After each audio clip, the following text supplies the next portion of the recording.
Hey everyone, from sunny Miami. I hope everyone is doing well. What I've decided to do, I've been doing a lot of podcasts lately, and I decided to take some of the questions that I get asked and maybe put them in this type of a format, make some bullet points, and just go back and reiterate some of the points that I made. The first one is really easy, but I get asked often. Look, talk about passion, and it's so trivial, and I almost get tired of saying it, but the reality of it is, it's real. And I always say that you have to have passion in whatever it is you're doing, because winning, it's really hard, and you have to. It's not just that it's really hard, but you've got to do it over a sustained period of time. And in many cases, you're going to have multiple failures along the way. In fact, in most cases. So when I talk about passion, basic, you know what? It's hard work, and you've got to love it, and you got to be open to failure, because it is going to happen, and that's part of a learning experience. So anyway, passion, you got to have it. Man, I talk about that, I'm like a broken record, but really it starts there. You got to love what you're doing. The next point I want to make is about emotional investment. And emotional investment, it's a lot like passion, but I just want to reiterate to you that if you're not willing to make an emotional investment in what you're doing, I can almost guarantee you're going to fail. All right. Now, I'm not saying that when you make an emotional investment that you're going to succeed, because that's not guaranteed either. All right. But without making an emotional investment, you're almost 100% guaranteed you're going to fail. Okay. Another point I want you guys to understand is, if you know exactly what it is that you want to be, if you know what you want to be, you need to make an effort to spend as much time around people like that as possible. Just be a sponge, stay out of the way. But obviously, if you know exactly what it is you want to do, surround yourself with people like that. Make introductions to people that are doing something that you see yourself doing. And I remember when I was a little boy, when my parents would have friends over for like dinner parties and things like that, it was not uncommon. After dinner, the women would kind of go in one area and the men would congregate in another area. And I would always make a point to kind of very quietly maneuver myself in an area where I could eavesdrop on the conversation. And the reason I wanted to do that, I was very interested in what they were talking about. Many of my father's friends were in business, and I wanted to hear their stories. I was intrigued by the things that they deal with every day. So I was able to pick up on some business things, a business perspective. I learned about employees, that the diversity amongst all the employees, and the same headaches that some people had in business, the others had as well. So I learned about taxes. Anyway, there was a lot. So the point I'm making here is, if you know what it is you want to do, surround yourself with those type of people, and make yourself available to those people so you can learn along the way, if you know what you want to do. Another point I want to make is questioning how things are done. And this is a really interesting perspective, because some people say, don't question. If something's been done a certain way, why question it? And I have to say, that's all the more reason to question it, because I can tell you there's a lot of times that I look at companies and they have not evolved the way that they should have, which means if you're not evolving, you're no longer relevant with the consumer.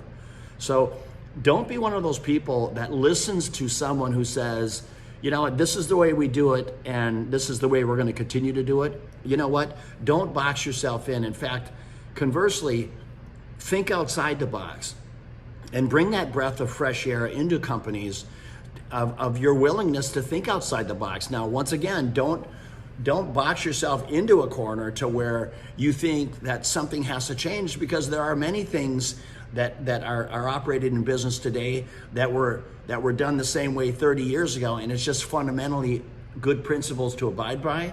But the bottom line is, every business you go into, have an open mind and be open to change, be open to evolve. If you don't evolve, you're dead. Okay, especially in consumer-facing products or consumer-facing services. The consumer's expectation changes all the time, and I know that firsthand. And when I think about the wellness space and how that's evolved over the last 30 years, it's been amazing. how that evolution has taken place. So once again, think outside the box. Getting started, and I want to talk about that. Man, I get so many people that they think their first business they get into that they've got to create the next Dell or the next Apple computer. Look, that's not what you have to do. That's not the mindset.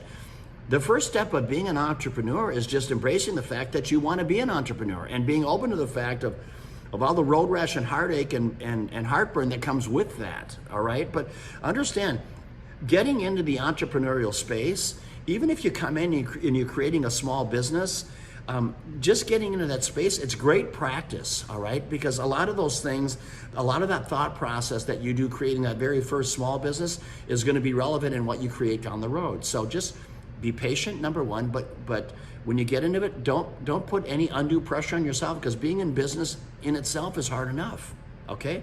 So anyway, let's spend a minute talking about a gut check. What is that gut check moment? And I want everyone to understand that if you don't have those moments in business, and you're going to have them, I'm telling you, you're going to have those moments where you're going to look at yourself in the mirror and you're going to say, what the hell did I just get myself into?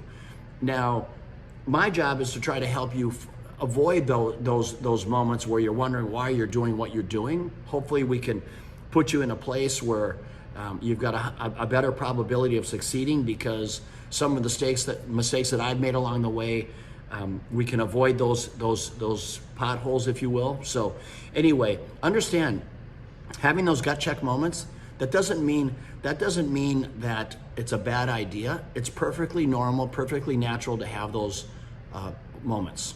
Let's spend a minute and just talk about making mistakes and making mistakes in business. And the first thing you need to understand, that there are things that happen within your company, and it doesn't matter if it's a startup or mature company, that are just flat out, they're outside of your control.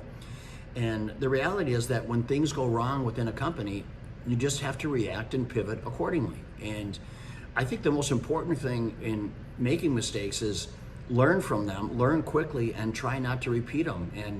And understand, just about as I sit here today and think about mistakes, I can tell you, I don't know anyone who has experienced any kind of large success that has not made hundreds of mistakes along the way. And that's just part of the growth experience. But every one of them will say, you got to learn from your mistakes and try not to repeat them. But understand, mistakes are like breaking through a wall, and in many cases you've got to break through many walls in order to get stronger and learn and become a great company. And it comes from adversity and learning from mistakes.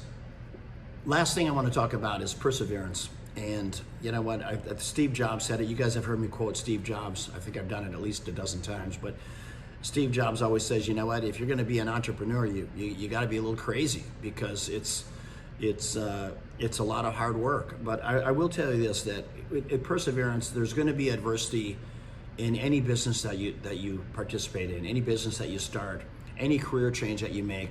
There's going to be adversity, there's going to be challenges that are going to rear their head, and it's going to be, in many cases, gut-wrenching, and you're going to wonder, what did I do? But the other part of perseverance is just making sure that you keep yourself in check. And when I say that, I mean, make sure that you have balance. Make sure that you're taking care of your mental health, your physical health, because it's a long road. I promise you, things always take longer than they should. They always tend to be twice as much as you thought they would be in terms of the cost or the capital raise. But you know, perseverance, it's a great word, and being able to persevere is a great quality. And being tenacious and not throwing in the towel quickly is very admirable and will serve you well in being a successful entrepreneur, for sure. Everybody, hopefully you found it helpful, and be blessed. Have a great day. Ciao.